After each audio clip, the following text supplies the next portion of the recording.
Hello, everybody. Welcome to another episode of The Comic Source. I'm your host, Jace, here with another creator-owned spotlight. We're going to talk about a book called The Fury, The Maelstrom. It's on Zoop. The campaign is live. If you're hearing this, that means the campaign is live. It's an interesting project.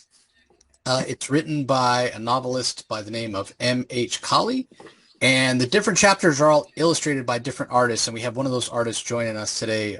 Thank you for taking the time, Jordan Brown. Hi, Jace. How are you doing? Great. Appreciate you joining. Uh, I don't know much about this project other than kind of the elevator pitch, if you will. Apparently, a woman, she's on a journey toward revenge. This is not a story of redemption. She feels like she has nothing left to lose, and she's gonna kind of let her anger out. So, give us your perspective on the story, kind of in your own words. What do you think the story's about? Um, I would say it's like a mix between John Wick and Kill Bill. Okay. Like, yeah, there's not a whole lot of like catharsis that happens until the very end, kind of. It's like a bittersweet ending kind of thing. I personally really like it because there's just so many bad things that happen to this character, and she's working towards her goal of not really righting the wrong, but feeling vindicated that the wrongs that were done to her are righted or justified. Yeah, I mean, would you say in a way it's like one of those things that's as a reader sort of relatable, right? Like the things you wish you could say or the things you wish you could do, like you get cut off in traffic and you wish you could really make the other person pay. Sort of that type of thing, right? Yeah, but I guess higher stakes. I Right. mean, I'm from Texas, so that's just kind of what people do here. Well, why don't you tell us how you got involved in the project? It was actually a series of connections that I made. Um, I was really fortunate to be friends with someone that was associated with Cadence. That's a group of people that help artists do tables at conventions and sell their commissioned artwork. Hmm. And Liana Kangas happened to be one of those artists. And I was invited to go to GalaxyCon Austin, where I hung out for the weekend. I wasn't tabling and got to know her. And she thought my art was good enough and passed it along to MH. And here I am now. Yeah, so I mentioned that each of the chapters is being um, illustrated by a different artist, kind of a different style, whatever. It's a very unique take. So when you got involved, was it a matter of MH choosing the artist and what for each chapter? Was it a collaborative process? Like, how did you go about getting assigned kind of the part of the story that you ended up with?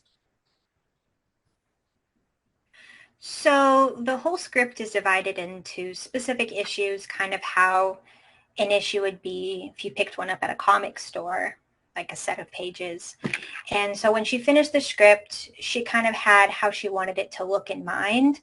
And when she was choosing her artists and when she knew people were on board, she was able to pick out the specific issues that she thinks the artist would shine best at.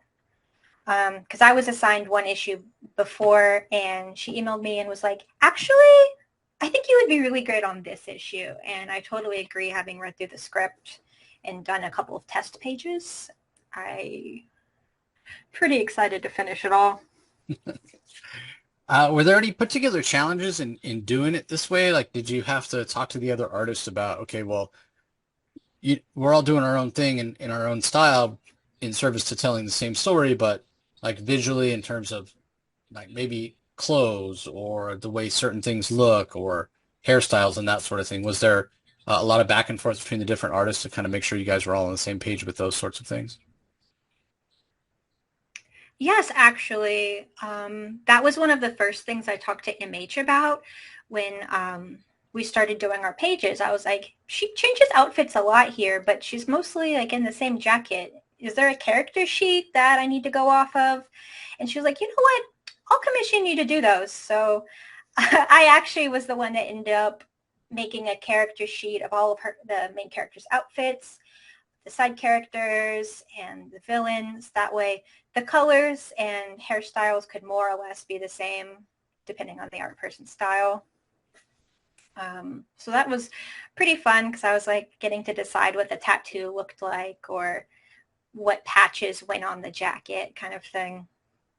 Was it a situation when you're doing the character design where you went back and forth with MH, or did she just kind of turn you loose and say, well, you know what the story is? I kind of trust you to come up with a consistent look. Kind of both. I read through the story completely and I was making notes about specific outfit changes and how it was described. And then so I kind of just did my initial draft. She approved it. And then when I got more tied into there, she was like, not necessarily nitpicky, but was like, hey, I think this character's outfit would look more like this. So I would change it a little bit. This character would wear a crop top instead of a button up kind of thing. Mm-hmm. But she was pretty pleased with my thought process, so there wasn't too much back and forth. Because I personally really like character design, so I was trying to really make sure that this was what her vision was. Gotcha. Well, being that you did the character designs and kind of established the look, were there other artists when they got their chapters that reached out to you and were asking questions, kind of picking your brain to make sure that everybody was staying consistent? No, actually, I only know one of the artists, Liana Kangas, that's on the project, like personally. Right. I follow the other artists, but I'm not really in contact with them. But I'm sure if they did contact me, they'd go through MH. Right. Gotcha. So were there any other challenges in taking on a project like this, like as opposed to something else where you're kind of establishing the look and feel, the whole story's your style? Anything you kind of challenges that you weren't expecting? That's a really good question. Yes and no. MH is a really excellent script writer, so when I was doing it, it felt really cohesive that when it changed to the artist, it wouldn't be like, whoa, that doesn't make any sense kind of thing.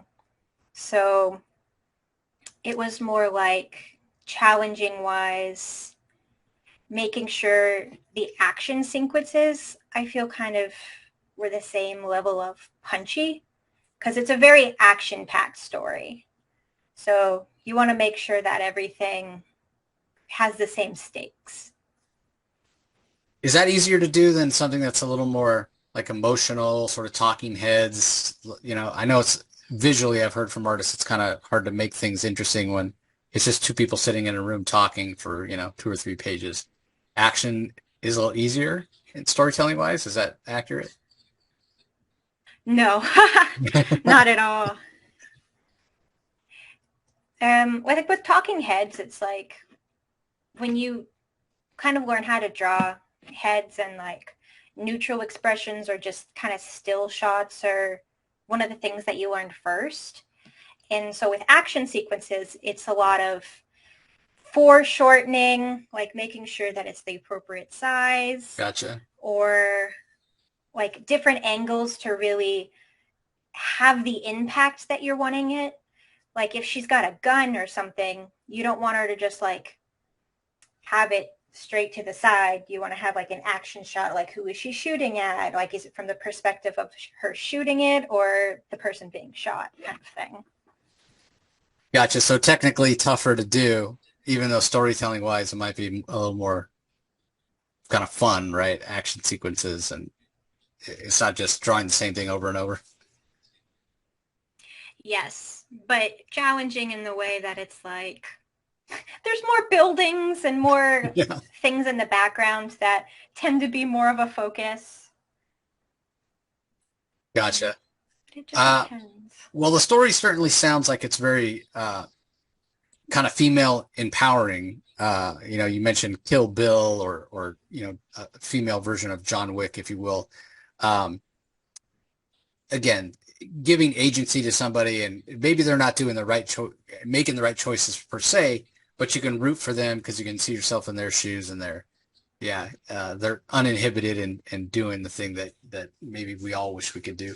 So when you read the story, were you just really excited to dive in? Like, was it kind of inspiring, uh, and kind of energizing to tell a story like this?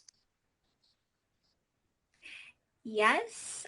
Well, my personal bias is when she pitched it to me, she was like, it's the lesbian version of Kill Bill because I really only like doing projects where there's lesbians in it as someone who is of that persuasion. Right.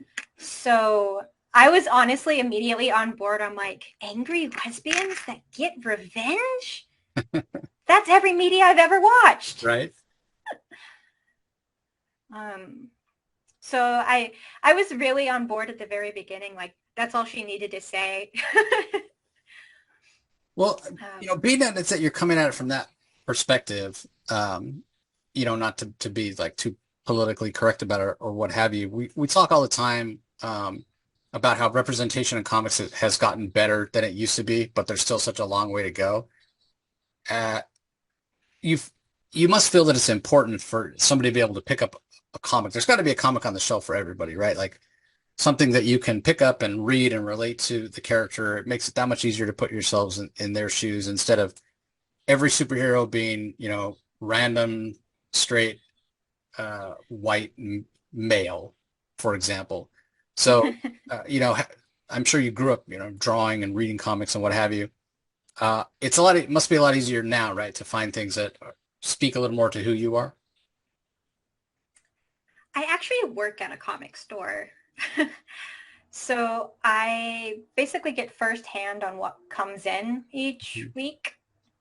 So it's really interesting to see like the differences between like the new Deadpool issue that came out Wednesday versus what's one of the ones?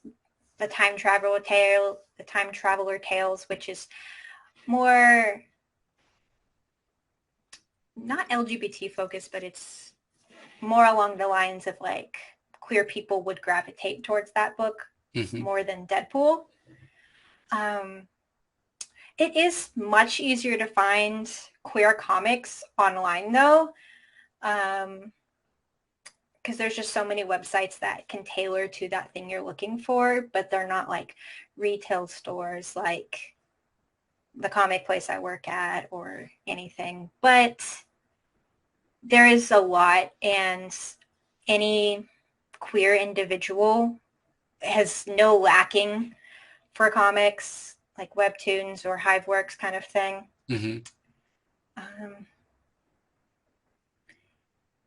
Though the published ones could stand to have more. You're right. There is a lot of cisgender white men. Yeah, and I think it's just when it comes to things like the big two, again, it's gotten better, but still a long way to go. And it's just sort of like they've been doing it this way for so long. It's, and they're owned by big corporations now, which are always resistant to change because they're, worried about the bottom line. But yeah, I mean, from my perspective, as somebody who's been reading for 40 years, it is, much more widely accepted and easier to find. But yeah, you're 100% correct that easier to find them digitally, Webtoon, like you mentioned, or Tapas as well, even Comixology to some extent. But I think it is getting better, and it's important to kind of have these conversations. I have a 12-year-old daughter, and I talk to her all the time about not just comics, but just story in general, whether it be, live action or, she's reading a novel or what have you. And it's like, Marvel used to brag about being the world outside your window, but if you go back and look at those old comics, man, there's nobody of of any other color other than white guy. It's like, how is this the world outside your window? So I think telling stories like this, granted, it's kind of a fantasy revenge, being able to do the things that you wish you could do if you were wronged. So I don't know how realistic that is, but just in terms of making sure the world is really represented by a diverse number of individuals, I think that's really important. Wouldn't you agree? I totally agree. Like, revenge stories aren't necessarily reinventing the wheel, but a lesbian revenge story is significantly less reinventing the wheel than just the common trope. Right. So it's something more fresh than if it was just, I mean, Keanu Reeves is not really a good example because everyone loves him, but a white man on a revenge path. Yeah, exactly. And that's a beloved property, and rightfully so. Kill Bill has its followers as well. Yeah, you mash those two together, you start talking about, a same-sex relationship gone wrong and these two, women out to get one another. I mean, it's just great. It sounds fun. Those are two properties, Kill Bill uh, and John Wick, that people, are familiar with, and so I think it's a great way to introduce the book. So I'll remind everybody. So we did hope to have MH on to talk a little more in depth of the story, but we just couldn't make that happen. So I want to thank you, Jordan, for taking the time, and I also want to remind all the listeners, as I always do, when we have these crowdfunded campaigns. Maybe this sounds like it's right up your alley, right? But times are tight and you just don't have the means right now, as much as you'd love to join the campaign and be part of the community for the Fury and the Maelstrom. The other way that you can help out MH and Jordan and the rest of the artists on the project, other than supporting it directly, is to just share it on social media, right? Especially if you know somebody Yes. that likes these kind of stories, somebody who likes queer comics. Maybe they aren't even aware there are queer comics, but that's their lifestyle, and this would be perfect for them. But we got to spread the word. We got to get this in front of many eyes as possible, so anybody who wants to join the campaign can. So again, we appreciate everybody who goes and checks out the campaign. There's a link in the show notes. And if you decide it's not for you, or like I said, you wish you could join, but you just don't have the means right now, just share it. Let your comic shop know. That way we can get as many eyes on this as possible. So again, Jordan, I want to really thank you for your time. Why don't you let everybody know? Well, first of all, let me throw it over to you. Anything else you want anybody to know about this project or any of your other work? Well, obviously, share it on social media. Please, please, we really want to get this funded. It's going to be super amazing. We're doing everything we can. Oh, Lord, now you put me on the spot. I had them all prepared. Yeah, I mean, this project is going to be really fun. I draw a lot of women on my own social media, if you're interested in that. I think most of the other artists do too. There should be a list of all of those on our campaign page. You should check them all out individually, kind of see if they're at a convention near you. You can personally handshake them for making amazing art. Where's the best place Otherwise, online, social media wise, to follow your work? Instagram. I post a lot on Twitter, but it's kind of, I'm just silly on there. More Gotcha. portfolio side is my Instagram. Gotcha. What's the Instagram handle? Vein City with a V. Gotcha. So I'll put a link to that in the show notes, everybody, as well as a link to the campaign. So if you're having trouble or you just want to go, having trouble finding Jordan, you want to go and check out her art, just go to that link and check it out. So again, best of luck with the campaign, Jordan. Really appreciate you taking the time. Thank you so much. I really had fun doing this. Great. Thank you. And to all you listeners, we want to say thank you as well. We appreciate you joining as always. Don't forget, link in the show notes. Go check out the campaign. Spread the word. Let's make sure we get this one across the finish line. So that's going to do it for this episode, everybody. We will talk to you next time. Thanks. Bye, guys.